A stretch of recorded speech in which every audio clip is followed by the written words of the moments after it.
शिक्षकी पेशाला काळिमा फासली गेली आहे। अल्पवयीन विद्यार्थ्याला तसले फोटो पाठवल्यानंतर महिला शिक्षिकेने असं काही केलं की ते ऐकून तुम्हालाही धक्का बसेल। काय आहे नेमकं प्रकरण ते जाणून घेण्यापूर्वी चॅनलला सबस्क्राईब करायला विसरू नका।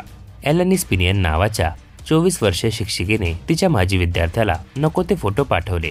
शाळेतील 8वीच्या विद्यार्थ्याला सदर फोटो पाठवल्यानंतर विद्यार्थ्याने याची माहिती पालकांना दिली। पालकांनी पोलिसात तक्रार दिल्यानंतर पोलिसांनी सदर शिक्षिकेला अटक केली आहे आणि याची माहिती तिच्या विद्यमान शाळेला दिली आहे। 18 वर्षाखालील अल्पवयीन मुलाला असे फोटो पाठवणे आणि बालकल्याण धोरणाला धोका पोहोचवण्याबद्दल तिच्यावर गुन्हा दाखल करण्यात आला।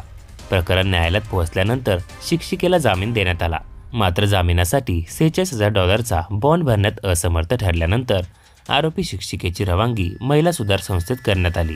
अमेरिकेत असे प्रकार नवे नाहीत। याआधीही अनेक महिला शिक्षिकांकडून विद्यार्थ्यांबाबत असे प्रकार घडले आहेत। मे महिन्यात एका शिक्षिकेने विद्यार्थ्यांना नको ते फोटो पाठवून त्यांच्यासाठी मद्य विकत घेतले होते। तसेच काही विद्यार्थ्यांशी नको ते संबंध प्रस्थापित केले होते अशी बातमीही बाहेर आली होती। त्याच महिन्यात आणखी एका 26 वर्षीय शिक्षिकेला चर्चमध्ये 15 वर्षाच्या मुलाशी गैरवर्तन केल्याबद्दल अटक करण्यात आली होती।